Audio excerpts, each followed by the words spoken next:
కానీ ఎప్పుడు మీ ఫ్యామిలీలో మీరు మీ సిస్టర్ మీ ఇద్దరే కనిపిస్తారు, కానీ మీకు ఒక బ్రదర్ ఉన్నాడు, ఆయన ఎక్కడ మీరు ఆన్ స్క్రీన్ చూపించకపోవడానికి, ఎక్కడ చెప్పకపోవడం రీజన్ ఏంటి?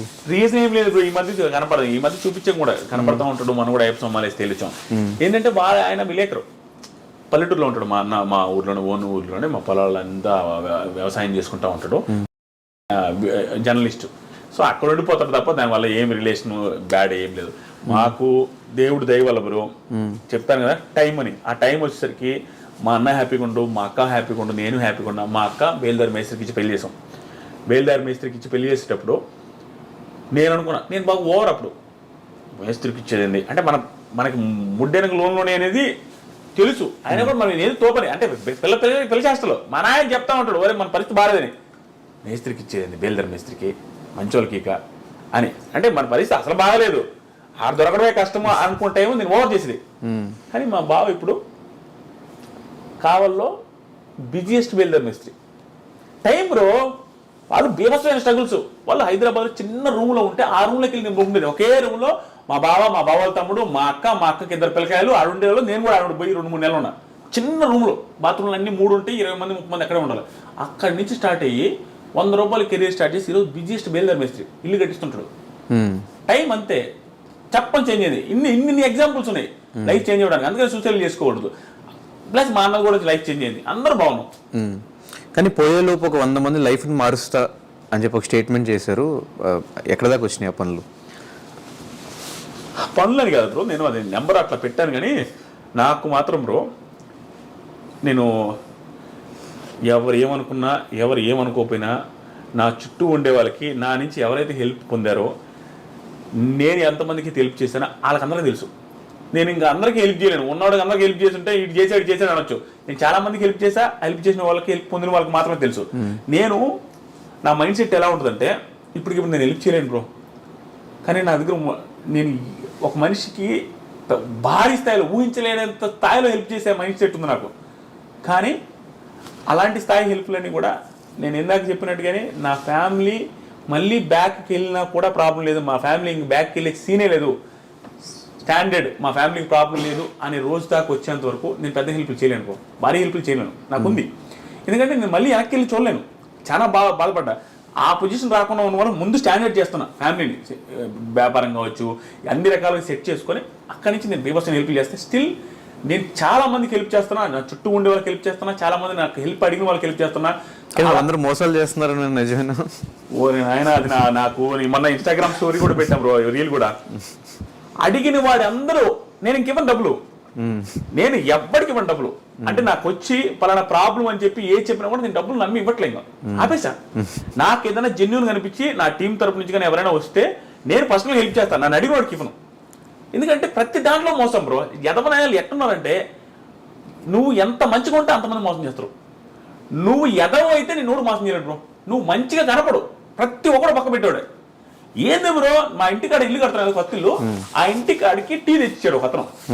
అతని వీడియో చూస్తుంటే తమ్ముడు ఖచ్చితంగా నువ్వు వచ్చి కనపడాలా. ఎందుకంటే అతను ఎర్రగా బుర్రగా ఉంటుంటే టీ తెచ్చిచ్చాడు బ్రో. టీ తెచ్చి అమ్ముతా ఉంటాను, నేను టీ తాగను. అమ్ముతా ఉంటే నాకు కొంచెం ఏదైనా ఇంట్రెస్టింగ్ అనిపించి చాలాసేపు మాడతాను. నీకు కూడా తెలిసిందా, ఆడను వచ్చిన మనం తిన్న కళ్ళు బయట డాబాలు కూడా అందరితో మాడుతుంటా, సర్వర్తో ప్రతి ఒక్కరితో ఏ ఊరు ఏంది అన్ని కనుక్కుంటా ఉంటా. అలాగే వాడిని కూడా ఏం తమ్ముడు టీ, అతను ఏంటంటే లోనాలో వచ్చి ఫ్లాస్క్లో టీ అమ్ముతున్నాడు స్కూటీలో వచ్చి. ఏం తమ్ముడు స్కూటీ ఎంత టీ ఎంత సెట్ కావట్లేదు, ఎడిగిందుకు అమ్ముతున్నావు, షాప్ పెట్టుకోవాలి కదా, షాప్ లేకుండా ఎడిగింది అన్న ఎంత సంపాదిస్తున్నావు అంటే, రోజుకి 2,000 ఆదాయం వస్తున్నాడు, 30 రోజులకి 60,000 సంపాదిస్తున్నాడు. నేను భయంకర ఇన్స్పిరేషన్ అనిపించిండు. అరే నాయన ఎవడో, నేను అన్నిటికీ రిలేట్ చేసుకుంటా. ఎవడెవడో సస్తా ఉంటారు కదరా, ఇటు చూడరా నాయన ఈ పిల్లోడు ఎంత బాగా కష్టపడుతున్నాను, నేను మనసులో భలే హ్యాపీ అనిపించి తిరిగేది. తమ్ముడు షాప్ పెట్టుకోవచ్చు కదా. పక్కన వాళ్ళని అడిగేది, టీ తాగా కదా, ఎట్టుందన్నా పలానా టీ ఎట్టుందంటే బాగానే ఉందన్నాడు. మరి టీ కూడా బాగుందండి కదా, షాప్ పెట్టుకోవచ్చు అంటే డబ్బులు లేవు కదా అన్నాడు. నేను ఎంత ఉడాలన్నాయో చూడు, వెంటనే ఇంక స్పాట్ నేను ఇస్తాను అనడమే కాదు, అక్కడ మన ప్లాట్ చూసినావు 46, దాంట్లో నువ్వు రేకుల షెడ్ వేసుకో, అడిగేది కూడా చూసుకో. నువ్వు తెలిసి నేను ఎప్పుడు అమ్మను తమ్ముడిది, దాంట్లో రేకుల షెడ్ వేసుకొని టీ బొంగు పెట్టేసుకో, ఆ టీ బొంగు కూడా నేను డబ్బులు ఇస్తావు, నువ్వు పెట్టుకో, సెట్ అయిన తర్వాత నాకు ఇద్దు అన్నా. థ్యాంక్ యూ అన్న, థ్యాంక్ యూ సో మచ్ అన్న. అది అన్నాడా. తర్వాత అడగలే మనోడు, టీ అమ్ముకుంటాను. ఒక 20 రోజులకు వచ్చి అడిగిండు బ్రో, 50,000 అడిగిండు, 50,000 ఇచ్చారు. ఇంక మళ్ళీ కనాలి మధ్యలో ఒకరోజు కనిపించిండు, ఏదో జాబ్ అన్నాడు, వస్తానడు, మళ్ళీ రాల. చాలా బాధేసింది నాకు. అంటే ఆ మనిషి గురించి ఎంతమందికి చెప్పేది తెలుసు నేను. నా వ్లాగ్ ఛానల్ కూడా ప్రమోట్ చేసిన అతని చూపించి జమ్ అట్లాంటి వాళ్ళు రాని. కానీ అలాంటి పర్సన్స్ హ్యాండ్ ఇచ్చినప్పుడు నిజంగా జెన్యున్గా ఒకటి వచ్చి హెల్ప్ అడిగితే వద్దురా దండం ఎవరిని నమ్మకూడదు అని నిజంగా హెల్ప్ చేయాలన్నోడికి హెల్ప్ చేయలేకపోతాం. అట్లా అయిపోతుంది. ఎట్లాంటి నాకు ఇన్నేని బ్రో, నేను హెల్ప్ చేస్తే చాలు, నేను ఎవరిని నమ్మినా కూడా వాడు భస్మం. వాడు నేను మంచితనం చూసి వీడైతే మంచి ఎరుపప్పు దొరికాడు అన్నట్టుకు వచ్చి శుద్ధి చెప్పి డబ్బులు తీసుకుంటారు. ఏముండదు. ఒకడైతే నా రూమ్లో ఇంట్లో పడుకుంటా ఉంటారు, రేకుల షెడ్లో ఏసీ ఉంటుంది, ఆ రూమ్లో పడుకుంటా ఉండదు. 2 రూపాయలు స్టూడియోలో ఒకప్పుడు అందరు రివ్యూ చూసి వాళ్ళు తెలుసు. పడుకుంటే మామ బాగాలేదు మామ 30,000 కావాలంటే ఫోన్పే నెంబర్ చెప్పరా అనేసి కొట్టేసి పడుకున్నా. ఇంకంతే ఆ 30,000. ఇట్లాంటి చాలా కేసులు ఉన్నాయి. అని అడిగితే అసలు ఎంత దారుణం అంటే అమ్మ రేపిస్తే ఎల్లుండిస్తా వదిలేసిన. ఇట్లాంటి చాలా ఉన్నాయి, లక్షల్లో ఉన్నాయి. అది చూసిన తర్వాత నేను అందరికి చెప్పింది కూడా, ఇన్స్టాగ్రామ్లో చెప్పింది ఇప్పుడు చెప్తున్నా మళ్ళీ, నువ్వు డబ్బులు ఇవ్వదు దొరికి ఇస్తే నీకు ఇచ్చే అంత స్తోమత ఉంటే అవతల 1,00,000 అడిగాడా, ఆ 1,00,000 ఇచ్చేయి. ఆ 1,00,000 ఇవ్వడం వల్ల వాడు ఎగ్గొడితే నీకు దానివల్ల నీ లైఫ్కి ఏం ప్రాబ్లం లేదు అనుకుంటే మాత్రం ఎక్స్ట్రాలకి పోయి ఎచ్చులు పడి ఇచ్చేద్దాం, అడిగినోడికి అందరూ ఇచ్చేస్తాడే, నాటుకోవాల్సిందే సర్వం. ఎవడు రివర్స్ ఇవ్వకపోగా జరిగేది ఏంటంటే, ఇప్పుడు యాంకర్ ధనుష్కి నేను 1,00,000 ఇస్తే యాంకర్ ధనుష్ 1,00,000 తీసుకున్నప్పుడు బాగానే ఉంటాడు. బ్రో కొంచెం అవసరం అనేది పార్టీకి ఏదో ఒకటి తీసుకుంటాడు. ఫ్రెండ్షిప్ వాళ్ళు ఇచ్చేస్తాం. ఇచ్చేసిన తర్వాత నాకు యాంకర్ ధనుష్కి రోజు హ్యాపీ బర్త్డే బ్రో అంటే happy birthday bro, thank you bro, happy new year అన్నీ ఉంటాయి. డబ్బులు ఇచ్చిన తర్వాత 15 రోజులు ఇస్తాను యాంకర్ ధనుష్, 16 రోజు నుంచి నేను మెసేజ్ చేస్తే ఎత్తడు, ఫోన్ చేస్తాను, ఎందుకు అతనికి డబ్బులు లేవు ఇవ్వలేకపోతున్నాను అనే ఫీలింగ్తో అబ్బాయి ఎట్లేదు అబ్బాయి బాగోదనేసి దూరం అయిపోతాడు. మన ఇద్దరి మధ్య ఉన్న ర్యాప్ మొత్తం పద్దాడి నుంచి నేను సీరియస్ అవ్వడం స్టార్ట్ అవుతా, నువ్వు ఫీల్ అవుతావు, ఇంకా మాట్లాడుకోవడం మానేస్తావు, శత్రువు వచ్చేస్తుంది ఎనిమి. నువ్వు 10 మందితో చెప్తావు డబ్బులు ఇచ్చింది, కానీ స్పీడ్ ఇస్తాడు యాదిరెడ్డి, సో ఆయన కాక డబ్బులు ఇచ్చిండు అనేసి 4గురితో చెప్తావు. సో నువ్వు డబ్బులు ఇచ్చి 1,00,000 ఇచ్చి శత్రువుని చేసుకున్నట్టే ధనుష్ని. కానీ అదే 1,00,000 రూపాయలు నేను ఇచ్చినప్పుడు ఆ 1,00,000 వల్ల నాకు ఇంపాక్టే లేదు, నా వల్ల పోయేదేం లేదు అన్నప్పుడు 1,00,000 వదిలేస్తే ఇంకా ధనుష్తో నాకు ర్యాపో ముఖ్యమని. అలాంటి సిచ్యువేషన్ డబ్బులు, అంతేగాని నువ్వు ఊరికే డబ్బులు ఇచ్చేసి ఎనిమిది తెచ్చుకోవద్దు. ఇంకొకటి తీసుకున్నాడు కూడా ఎట్లా ఉండాలి తెలుసా బ్రో, అంటే చాలా తక్కువ ఉన్నారు, తక్కువేంది బ్రో, 99% ఇట్లానే ఉన్నారు బ్రో, మోసమే. 1% మాత్రమే ఒరే వాడు అడగ్గాని ఇచ్చాడు, నువ్వు తల తాకట్టు పెట్టినా ఏదైనా చెయ్యి, వాడికి అవసరమైనప్పుడు అడిగినప్పుడు ఇవ్వాలి. ఏంది బ్రో, నేను 1,00,000 రూపాయలు నీకు అప్పుకి ఇచ్చానంటే నాకు ఆ 1,00,000 అవసరమైన టైంకి నువ్వు ఎగ్గొడితే ఏదో నడుకోవాల్సి వస్తుంది. ఎవరికైనా నమ్మకం ఉంటుంది కదా, నేను ఒకటికి ఇచ్చి నేను అడుక్కుంటున్నాను, నీకు ఊడి మళ్ళా ఆ సిచ్యువేషన్ డబ్బులు తీసుకున్నప్పుడు నీకు ఇచ్చిన వాడికి తేవకూడదు. దూడు కూడా ఇవాళ స్పాట్లో తెచ్చేయాలి ఏదో ఒకటి. అట్లా లేదు బ్రో, అది నాకు బాగా బుద్ధి వచ్చి ఇన్స్టాగ్రామ్ స్టోరీ పెట్టా, ఇంకోటి ఆడుకున్నా ఉంటాడు, వీళ్ళు స్టోరీ అన్ని పెట్టి పనులకు మహాప్రభాన్ అది 12 లక్షల మంది చూసారు నిజాలు. ఎవరన్నా అడిగితే చెప్తా, వెయిట్ అనగానే ఫోన్పేలో డబ్బులు వేస్తాం అనుకుంటారు, ఆ లింక్ కాపీ చేసేస్తా, చూసుకోరా ఇంకంటే అనిపించి వేరే చేయలేదు బ్రో. భలే బాధేసింది. కింద కామెంట్లు కూడా ఎవడో గట్టిగా దెబ్బేశారు నేను, ఒకటి కాదు చాలా మంది వేసారు. ఇంకా మనం ఏం చేయలేదు, చెప్పుకుంటే సిగ్గుచేటు మనల్ని అంటారు ఎందుకు ఇచ్చా అంత నమ్మకంగా. నేనంతే బ్రో, నేనంతే, నీకు తెలుసు, ఇందాక గీత కూడా చెప్తా ఉన్నాను నిన్న కూడా నీకు, అంతే నేను చేస్తా. కానీ ఒకప్పుడు బిగ్ బాస్ లీక్స్ ఇచ్చాడు బ్రో, రేపు ఏం జరిగింది, ఎల్లుండి ఏం జరిగింది, ఆ టాస్క్లు ఏం జరిగింది, రేపు ఏం టాస్క్లు ఉన్నాయి కూడా కంప్లీట్గా ఇచ్చేస్తూ వన్స్ బిగ్ బాస్ నుంచి బయటకు వచ్చిన తర్వాత అసలు లీక్స్ ఇవ్వడమే మానేసి దేనికి. అక్కడికి వెళ్ళిన తర్వాత ఏంటంటే అది మనకు లైఫ్ ఇచ్చింది. లైఫ్ ఇచ్చిన తర్వాత వాళ్ళ నుంచి కూడా నాకు కొంత వచ్చింది రిక్వెస్ట్, లీక్స్ అంత ముందు ఇచ్చేవాళ్ళు మీరు ప్లీజ్ ఇవ్వద్దని. నేను చెప్పా కదా, నాకు హ్యూజ్ రెస్పెక్ట్, నేను ఫుల్ గ్రాటిట్యూడ్ పర్సనాలిటీ. నాకు ఒకటి ఇంత చేస్తే నేను ఇంత చేస్తాను, అవకాశం వచ్చిన ప్రతిసారి నేను చేయడానికి ట్రై చేస్తూనే ఉంటాను, అంతే. నాకు ఇప్పుడు రాహుల్ అన్న వచ్చిన సెలూన్గా రిబన్ కటింగ్ చేశారు కదా, రాహుల్ అని ఏది లైఫ్ అంతా నేను గ్రాటిట్యూడ్, ఏదైనా కూడా రాహుల్ అన్నకి వెళ్ళిపోద్ది అనుకుంటే నేను చేస్తూనే ఉంటాను. ఆయన చెప్పలే, నేనే చేస్తుంటా, తెలియకుండా ఆయనకి ఏమైనా అవసరం నేనే రీల్ చేస్తా, ఆయనకి ఏమైనా అవసరం నేనే షేర్ చేస్తా, ఆయన అడగడు. అట్లా ఆయనే కాదు ఎవరితో నాకు నేను ఇంత చేస్తా అని చేస్తా. అలాగే బిగ్ బాస్ నాకు అవకాశం ఇచ్చిన వాళ్ళ నుంచి ఒక మాట చేయొద్దు అని చెప్పడం నేను చేయను అంతే. సో ఫైనల్గా ఈ ఇయర్ 2024లో బిజినెస్ ఒకటి స్టార్ట్ చేశారు అండ్ 23 ఎండింగ్లో 24 నుంచి ఈ సెలూన్ బిజినెస్ ఎందుకు స్టార్ట్ చేశారు బ్రో? అదే చెప్తా బ్రో, నాకు 2 బిజినెస్ బ్రో, బిజినెస్ ఐడియాలు కూడా ఇస్తాం మన వాళ్ళకి. ఏంటంటే నాకు ఒక బిజినెస్ వచ్చి సెలూన్ ఫస్ట్ నుంచి, ఎందుకో నేను చెప్తా. 2 వచ్చి కారు వాష్ ఒకటి. మూడోది వచ్చేసరికి ఏదైనా రెస్టారెంట్ లాంటిది ఏదైనా ఫుడ్ రిలేటెడ్ ఏదైనా పెట్టుకుందాం. ఆ 3 ఎప్పటి నుంచి అనమాట 2018 నేను డబ్బులు సంపాదించడం స్టార్ట్ అయినప్పటి నుంచి ఈ 3 ఒకటి పెట్టుకుందామని ఉంది. ఎందుకంటే అది లైఫ్ లాంగ్ ఎప్పుడు ఉంటుందని అనిపించింది. ఎందుకంటే కార్ వాష్ నేను ఎక్కడికి వెళ్ళినా కార్లో అక్కడ వెయిటింగ్లో ఉంటాయి. ఆడు వాష్ చేసేసరికి మనం ఒక అరగంట 2 గంటలు ఆగాల. సో అలాంటి సిచ్యువేషన్లో నేను ఫేస్ చేసిన కాబట్టి కార్ వాష్ పెడితే జరుగుతుంది అనేసి నాకు అనిపించింది. సెలూన్ నువ్వు ఎవరికైనా ఏ బిజినెస్ అయినా లాస్ రావచ్చు. Loss in the sense customers లేకపోవడం, డబ్బులు అని కాదు నేను చెప్పేది. కస్టమర్స్ లేకపోవడం జరగచ్చు, కానీ సెలూన్ బిజినెస్ లో కస్టమర్ లేకుండా ఉండదు. ఎవరికైనా పెరగాల్సిందే, ఎంటుకలు రావాల్సిందే, గడ్డం రావాల్సిందే, కటింగ్ జరగాల్సిందే, నాన్ సీజనల్ బిజినెస్. సో దాని మీద నాకు ఉండింది. సో ఆ రెండింటిలో ఒకటి పెడదాం అనుకున్నాను. కార్ వాష్ ప్లాన్ కూడా వెరీ సూన్ ఉంది. ఫ్యూచర్లో ఎప్పుడో ఒకటి పెట్టాలా. హోటల్ కూడా ఉంది, అన్ని రోజులు బాగుంటే ముందు పెడతా. సెలూన్ పెట్టడానికి రీజన్ వచ్చేసరికి ఇది మంచి బిజినెస్.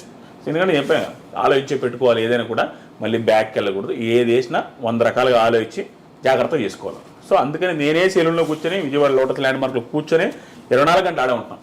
పెట్టామంటే సక్సెస్ చేసుకోవాలి, జాగ్రత్త చేసుకోవాలి బ్రో. మన బిజినెస్ మనమే సక్సెస్ చేసుకోవాలి, మన బిజినెస్ మనమే దగ్గర ఉండి చూసుకోవాలి. అలా చేసా. సెలూన్లో కూడా ఇంకొక వన్ ఆఫ్ ది రీజన్స్ ఏంటంటే నేను ఏ బిజినెస్ పెట్టినా ఏది పెట్టినా నేను ఏందాక 100 మంది నేను చెప్పాను చూస్తారా హెల్ప్ చేస్తానని. అది నాకు ఉండలే. ఎప్పుడు నా మనసులో ఎప్పుడు అనుకుంటానమాట నేను హెల్ప్ చేస్తానమాట. ఇప్పుడు నేను ఏందా చెప్పినాను జనాలు డబ్బులు ఇవ్వని అడిగినోడికి నాకు కష్టాల్లో ఉన్నాడు అనుకున్నాను అడగకపోయిన ఇస్తాను. నేను కనుక్కొని ఇస్తాను. అంతేగాని వచ్చిన అడిగిన కాదు నేను అసలు అలా ఫిక్స్ అయినా. ఆ 100 మందికి కాదు 100 మంది కంటే ఎక్కువ మందికి హెల్ప్ చేస్తాను. ఇక్కడ సెలూన్ వల్ల ఇప్పుడు నేను ప్రస్తుతానికి ఒక 17 నుంచి 18 మందికి ఆల్రెడీ లైఫ్ ఏంటంటే నేను పెట్టుకోగానే లైఫ్ మారిపోద్ది అంటారా వడాలని అనుకోవచ్చు. నేను ఎంప్లాయ్మెంట్ ఇచ్చానంటే లైఫే కదా బ్రో. సో 17-18 మందికి ఆల్రెడీ ఇచ్చాను. నా చుట్టుపక్కల ఉన్న వాళ్ళకి అందరికి ఆల్రెడీ ఇచ్చానని చాలా మందికి తెలుసు, వాళ్ళకి తెలుసు. ఆల్మోస్ట్ ఇప్పటికి చాలా మందికి ఇచ్చా. ఇక ముందు నేను ఎదిగే కొద్ది నాతో చాలా మంది ఎదుగుతారు బ్రో. నేనేం చెప్తానంటే బిగ్ బాస్ రివ్యూస్ ఊరికే వస్తున్నాయి, రివ్యూస్ చేస్తారు, రివ్యూస్ అని నెగిటివ్ అంటారు బ్రో. ఎందుకు బ్రో నెగిటివ్ నాకు అర్థం కదా. రివ్యూస్ అనేది ఒక కేటగిరీకి వచ్చేసింది. దానివల్ల వాళ్ళ ఫ్యామిలీస్ ఆ తర్వాత వాళ్ళ కింద పనిచేసే వాళ్ళందరూ బతుకుతున్నారు బ్రో. వాళ్ళు సక్సెస్ అయ్యాడని బిజినెస్ పెడితే ఆటోమేటిక్గా వేరే వాళ్ళు బతుకుతారు. అందరికి ప్లస్ అవుతుంది తెలియకుండా. ఒక కేటగిరీ ఏర్పడిపోయింది, వాళ్ళు చాలా మంది బతుకుతున్నారు. అంతే వాళ్ళే బతుకుతున్నారు కదా. పని బతికితే ఏమైంది బ్రో, జాబులు లేక సస్తా ఉంటారు చాలా మంది, జాబులు లేవు వదిలేని. వాడికి సెల్ఫ్ ఎంప్లాయ్మెంట్ క్రియేట్ చేసుకుని బతుకుతున్నప్పుడు వాడి మీద ఎందుకు పడి ఆడవడం? ఏ రివ్యూవర్ మీదైనా కష్టం, ఏది కష్టపడకుండా రాదు. సో కాబట్టి నేను ఎదిగే కొద్దీ నాతో పాటు 10 మంది ఎదుగుతూనే ఉంటారు. నాకు ఆ మైండ్ సెట్ ఎప్పటికీ ఉంటుంది. ఎస్, డెఫినెట్గా చాలా మంచి ఇన్ఫర్మేషన్స్ మా అందరికి అందించారు. సో మీ లైఫ్ ఒక జర్నీ అని మా అందరికీ ఇంటర్వ్యూ చూసినట్టు అర్థమవుతుంది. సో ఇలాగే మిమ్మల్ని చాలామంది ఇంకా ఇన్స్పిరేషన్గా తీసుకుని ఏదో ఒక ఫీల్డ్లో వాళ్ళకి నచ్చిన ఫీల్డ్లో వాళ్ళందరూ ఎదగాలి. అండ్ మీరు కూడా ఇంకా దిష్టేం తగలకుండా ఇంకా కోట్లు డబ్బులు సంపాదించాలని మనస్ఫూర్తిగా కోరుకుంటూ మా ఆడియన్స్కి ఈ సందర్భంగా ఏదైనా ఒక మెసేజ్ ఇవ్వాలి. ఇంత సపోర్ట్ చేసుకుంటూ వచ్చి మీకు ఇన్ని వ్యూవర్షిప్, ఇంత మీ ఫ్యామిలీకి ఒక లవ్ అండ్ సపోర్ట్ చూపిస్తున్న వాళ్ళందరికీ ఏం చెప్తారు? ఏం లేదు బ్రో, నేను ఎప్పుడు చెప్పేదే నా లైఫ్ నా సబ్స్క్రైబర్స్ పెట్టిన భిక్ష. ఆ బిగ్ బాస్ రివ్యూస్ యూట్యూబ్ లేకపోతే ఆదిరెడ్డి లైఫ్ని, ఆదిరెడ్డి ఫ్యామిలీ లైఫ్ని ఎవరు ఎక్స్పెక్ట్ చేస్తుండేవాళ్ళు కదా. అసలు ఇమాజినేషన్లోనే నేను ఏ రేంజ్లో ఉండేవాడిని, ఎంత పీక్ ప్రాబ్లమ్స్లో ఉండేవాడిని అనేది నేనే ఊహలకు కూడా అంత. సో నా సబ్స్క్రైబర్లు పెట్టిన భిక్ష. వాళ్ళ ముందు ఎప్పుడు నేను తలంచే ఉంటాను, వాళ్ళ ముందు బిల్డప్ అయ్యాను. నేను ఎప్పుడు కూడా నువ్వు నాకు చూసిన వాళ్ళు కానీ బిగ్ బాస్ ముందు ఆదిరెడ్డి ఎలా ఉన్నాడు, బిగ్ బాస్ తర్వాత అలాగే ఉంటాడు. అదే డౌన్ టు ఎర్త్, ఎవరితోనే అదే విధంగా మాట్లాడతా, అంతే నార్మల్గా ఉండిపోతా. ఎందుకంటే అసలు నాకు ఫాలో అయ్యి నేను ఫాలోవరు, నేను సబ్స్క్రైబర్ అన్నారంటే నేను ఇంకా వాళ్ళకంటే నేను తక్కువలాగా ఫీల్ అవుతాను. ఎందుకంటే వాళ్ళు పెట్టిన భిక్ష. దాంతోపాటుగా నేను ఇంకొక పర్సన్కి నేను ఖచ్చితంగా థ్యాంక్స్ చెప్పాలా. అది మా వైఫ్ కవితకి. ఎందుకంటే బిగ్ బాస్లో ఉన్నప్పుడు బీభత్సమైన స్ట్రగుల్ ఫేస్ చేసింది. ఆ ట్రోల్స్ కానీ, ఆ మీమ్స్ కానీ, ప్లస్ ఆ టైంలో చిన్న పవర్ పెట్టుకొని చేసుకోవడం కానీ. దాంతోపాటుగా ఇప్పటికీ నేను మా వైఫ్తో అసలు టైం స్పెండ్ చేయను, చాలా తక్కువ టైం స్పెండ్ చేస్తా. రివ్యూస్ అవి ఇవని. అయినప్పటికీ కూడా కోఆపరేషన్ బిజినెస్ టైంలో కానీ, బిజినెస్ విషయంలో కానీ అన్నింటిలో కోఆపరేట్ చేస్తున్నా మా వైఫ్కి, నా ఫ్యామిలీకి కూడా ఎప్పటికీ రుణపడే ఉంటా. ఇప్పుడిప్పుడే అలవాటు చేసుకుంటున్నా, అన్నీ మారుతూ ఉన్నాను అనమాట. అన్ని టైం స్పెండ్ చేయడం ఇంట్లో వాళ్ళతో అది ఇది. సో నన్ను అర్థం చేసుకుంటున్నారు, ఇంకా అర్థం చేసుకుంటారు. నా సబ్స్క్రైబర్స్ కూడా అర్థం చేసుకుని నాకు ఇలాగే సపోర్ట్ చేస్తుంటారు. అదేవిధంగా సబ్స్క్రైబర్స్ కూడా నేను రిటర్న్ ఇస్తాను, ఇచ్చేది మీరు చూస్తారు. ఇంకా చాలా ఉంది. Thank you so much, love you. Thank you bro. మీకు కూడా all the best bro. Bro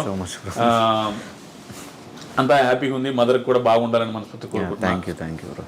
thank you. Bye, all the best.